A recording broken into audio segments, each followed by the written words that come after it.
নমস্কাৰ ভিডিঅ'টোলৈ স্বাগতম জনাইছো আজি আমি আলোচনা কৰিম এপিএসসি সিসি প্ৰিলিমছ 2024 বৰ্ষত অনুষ্ঠিত হ'বলগীয়া অসমৰ খুবেই ইম্পৰ্টেন্ট কিছুমান ফেষ্টিভেল এই ভিডিঅ'টোত আমি আলোচনা কৰিম ভিডিঅ'টো শেষলৈকে চাব প্ৰথম ফেষ্টিভেলটো হ'ল বাৰেচহৰীয়া ভাওনা সো বাৰেচহৰীয়া ভাওনানো কি বাৰেচহৰীয়া ভাওনা অসমৰ শোণিতপুৰ জিলাত পতা হয় এখন সৰু চহৰ জামুগুৰিহাটত ইয়াত লিখা আছে নোটটোত জামুগুৰিহাটত a small town in Sonitpur district.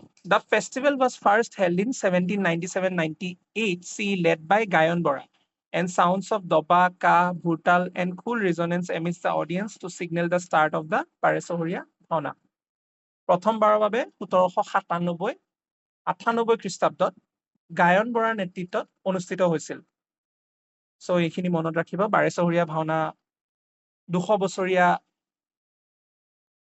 বছৰী পুৰণি ওল্ড ফেষ্টিভেল 4-5 বছৰ মূৰে মূৰে পতা হয় জামুগুৰিহাট নামৰ এখন সৰু চহৰত দ্বিতীয় ফেষ্টিভেলটো হ'ল বৈশাগু এই ফেষ্টিভেলটো পালন কৰে বড়ো আৰু কছাৰী জনগোষ্ঠীয়ে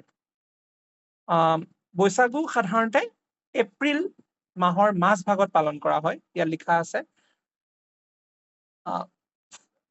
festival is celebrated in Assam by the tribe of Boru and Kosari of Assam and it is the famous festival of the Borus. Boisagu is generally celebrated during mid-April. Mas Bhagot, April. In this festival, traditional musical instruments are used, that is Khaobang, Jotha, Gogona, Sipum, aru Kham. A traditional musical instrument ব্যবহাৰ কৰা হয় বৈশাগু ফেষ্টিভেলত আৰু পাতা হয় বড়ো আৰু কছাৰী জনগোষ্ঠীয়ে তৃতীয় ফেষ্টিভেলটো হ'ল বুসু ডিমা এটো ডিমাসা কছাৰী জনগোষ্ঠীৰ শস্য চপোৱাৰ পিছৰ উৎসৱ বুলি কোৱা হয় ইয়াত লিখা আছে বুসু Dima is a post harvest festival of the Dimasa Kosari tribe. Bishu Dima, also known as Busu Dima, is the biggest local festival of Dima Hasao district in Assam. It is celebrated when all the works of Jhum cultivation is finished. It is generally celebrated on 27 January every year. Baidima is a cultural folk dance of the Dimasa Kosari tribe. So Baidima হৈছে ডিমাসা কছাৰী জনগোষ্ঠীৰ সাংস্কৃতিক লোকনৃত্য আৰু শস্য চপোৱাৰ পিছৰ উৎসৱ ডিমাসা কছাৰীসকলে পাতে মনত ৰাখিব তাৰ পিছৰ উৎসৱটো হ'ল বাইখু বাইখু ফেষ্টিভেলটো ৰাভা ট্ৰাইবছ সকলে পালন কৰে আৰু কৃষিভিত্তিক উৎসৱ হয় ৰাভাসকলে শস্যৰ আশা আৰু বৰষুণৰ কামনাৰ লগতে তেওঁলোকৰ সুস্বাস্থ্য কামনা কৰি এই উৎসৱটো পালন কৰে ইয়াত লিখা আছে it is celebrated by Rabha tribes of Assam. The Baikhu is the principal deity of the Rabhas, which is associated with the crops worshipped only once in a year. Baikhu is celebrated to propitiate the deity of wealth, adored for her ability to bring forth rains, abundant crops, and health for the community. মই যে ক'লো বৰষুণ কামনাৰ লগতে তেওঁলোকৰ সুস্বাস্থ্য কামনা কৰি এই উৎসৱটো পালন কৰা হয় ঠিক আছে ইয়াৰ পিছত উৎসৱটো হ'ল ৰংকেৰ যিহেতু আপোনালোকে জানে কাৰ্বি সকলে পালন কৰে খুবেই ইম্পৰ্টেন্ট ৰংকেৰ হৈছে শীতকালীন সময়ৰ বছৰিকীয়া আনন্দৰ উৎসৱ লিখা আছে ৰংকেৰ is an annual winter time festival of merriment observed by the Karbis, earlier known as Mikir of Assam. It is also known as Dehal. ঠিক আছে নেক্সট উৎসৱটো হ'ল আলি আই লিগাং যেহেতু খুবেই ইম্পৰ্টেন্ট মিচিং ট্ৰাইব সকলে পাতে স্প্ৰিং ফেষ্টিভেল হয় স্প্ৰিং সেইখিনি সময়তে পাতা হয় ইয়াত লিখা আছে আলি আই Ligang is a spring festival celebrated by the Missing tribe of Assam and other northeast Indian states. জানুৱাৰী আৰু ফেব্ৰুৱাৰীৰ মাজৰ সময়খিনিত হয় আৰু the festival is celebrated on the first Wednesday of Assamese Fagun month. ঠিক আছে তাৰ পিছৰ উৎসৱটো হ'ল সোগ্ৰা মিছাৱা অসমৰ তিৱা ট্ৰাইবে পালন কৰে এটি কালচাৰেল ইভেন্ট তিৱা জনগোষ্ঠীৰ এক সাংস্কৃতিক অনুষ্ঠান এই উৎসৱত নৃত্য সংগীত আৰু ভোজৰ বাবে পৰিচিত আৰু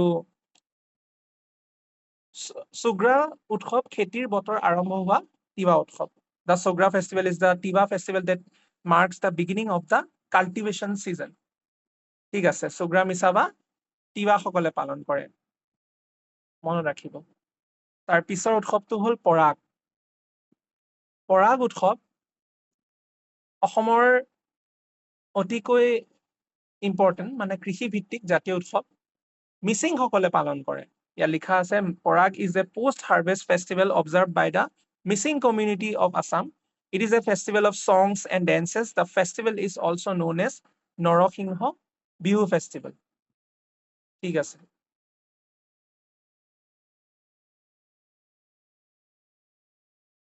তাৰ পিছৰ উৎসৱ খুবেই ইম্পৰ্টেণ্ট ৰজনী গাবৰা আৰু হাৰ্নি গাবৰা বহুতে শুনা নাই চাগে কিন্তু ডিমাছা ট্ৰাইব সকলে পালন কৰে Rajni Gabra আৰু Harni Gabra are the annual festivals of the colorful Dimasa tribe.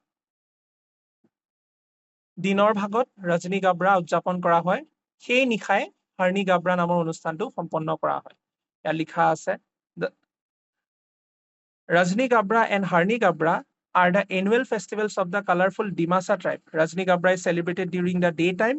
The same night, the function called Harni Gabra is performed where the presiding deity is worshipped for the protection of welfare of the people. ঠিক আছে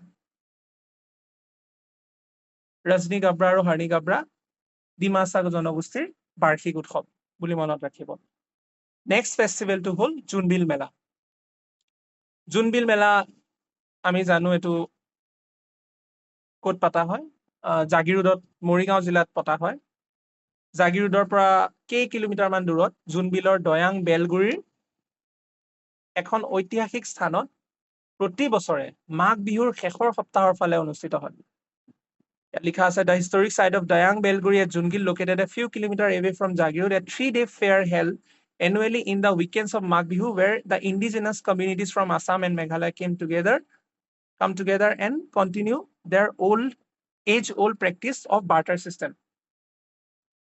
বিনিময় প্ৰথা বুলি কয় পণ্য বিনিময় প্ৰথা barter system তাত চলে ঠিক আছে আৰু যেহেতু তিৱা সকলে পাতে ইয়াত লিখা আছে The Gobha king along with his courtiers visits the Mela and collects taxes from his subjects.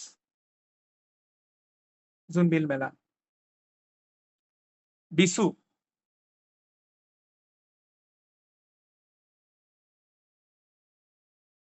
এইটো লাষ্ট হ'ব পিছৰ ফেষ্টিভেল খিনি আমি নেক্সট ভিডিঅ'টোত আলোচনা কৰিম সো বিশু ফেষ্টিভেলটো কোনে পাতে বিশু ফেষ্টিভেলটো দেউৰী সকলে পাতে দেউৰী জনগোষ্ঠীয়ে দেউৰী সকলৰ বহাগ মাহৰ মানে এপ্ৰিল ভাগৰ মাজ ভাগত প্ৰথম বুধবাৰৰ পৰা আৰম্ভ হয় আৰু লগতে তেওঁলোকৰ দেৱতা কুণ্ডী মামা হৰগৌৰীৰ পূজাৰ লগতে পুৰোহিতৰ ছাল 13টা চৰাই বলি দিয়ে The Bishu of the Deuris begins in the first Wednesday of the mid-April month of Bohag along with the worship of their god Kundi Mama Horogori with the sacrifice of 13 foals at the sal of the priest. মনত ৰাখিব বিশু ফেষ্টিভেলটো দেউৰী সকলে পালন কৰে so ভিডিঅ'টো ইমানতে সমাপ্ত কৰিম second পাৰ্টটো যদি লাগে আপোনালোকে কমেন্ট কৰিব আৰু পিডিএফটো যদি লাগে আমাৰ ইনষ্টাগ্ৰামত ডিএম কৰিব পাৰে বিদ্যাব্য মেটটেক বুলি তাতে ডিএম কৰিলে হ'ল আপোনালোকে পাই যাব ঠিক আছে ধন্যবাদ